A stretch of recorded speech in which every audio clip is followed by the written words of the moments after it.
আজকে আমরা সপ্তমণ্ডলী সম্পর্কে শিখব।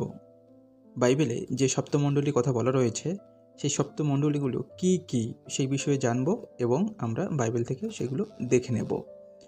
এই মুহূর্তে আমরা স্ক্রিনে দেখতে পাচ্ছি সপ্তমণ্ডলীর প্রতি স্বর্গনিবাসী যিশুর আদেশ। 1 নম্বর এফিসস্থম ব্র্যাকেটে এফিস, যিনি নিজ দক্ষিণ হস্তে সেই সপ্ত তারা ধারণ করেন, যিনি সেই সপ্ত সুবর্ণ দিব্যিক্ষের মধ্যে গমনাগমন করেন। তিনি এই কথা কহেন। কি কথা কহেন সেটা আমরা অবশ্যই দেখব প্রকাশিত বাক্য 2 অধ্যায় 1 পদে। পুরোটা আমি পড়ছি না।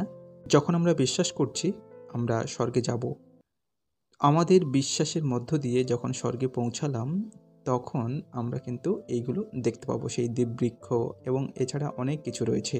2 নম্বর স্ফূর্ণাস্থ ব্র্যাকেটে স্ফূর্ণা, যিনি প্রথম ও শেষ, যিনি মরিয়াছিলেন আর জীবিত হইলেন। তিনি এই কথা কহেন। কী কথা কহেন সেটা আমরা প্রকাশিত বাক্য 2 অধ্যায় 8 পদে দেখতে পাবো। আমি সবটা পড়ছি না। 3 নম্বর পর্গামস্থ ব্র্যাকেটে পরগাম, যিনি তীক্ষ্ণ দ্বিধার খড়গ ধারণ করেন। তিনি এই কথা কহেন।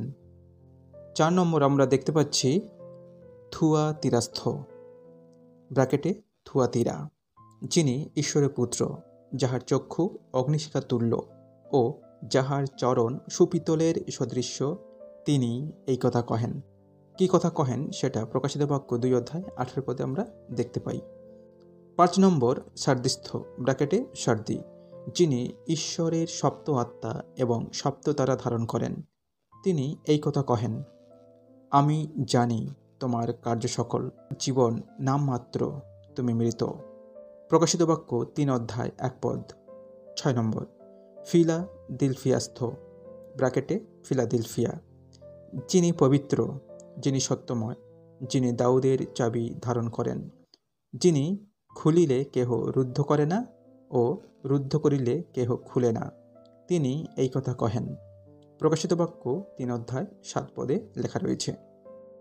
লাস্ট অ্যান্ড ফাইনাল মণ্ডল 7 নম্বর লাইদিকেয়াস্থ, যিনি আমেন, যিনি বিশ্বস্ত ও সত্যময় সাক্ষী, যিনি ঈশ্বরের সৃষ্টির আদি। তিনি এই কথা কহেন, আমি জানি তোমার কার্য সকল, তুমি না শীতল না তপ্ত। তুমি হয় শীতল হইলে না তপ্ত হইলে ভালো হতো। প্রকাশিত বাক্য 3 অধ্যায় 14 থেকে 15 পদে এটি আমরা দেখতে পাই। আমরা হেডলাইনে কি দেখেছি? সপ্তমণ্ডলীর প্রতি স্বর্গনিবাসী যিশুর আদেশ। সুতরাং এই যে সপ্তমণ্ডলী আছে, এই সপ্তমণ্ডলী সম্পর্কে আজকে আমরা জানলাম। ভিডিওটি কেমন লাগলো জানাতে ভুলবেন না।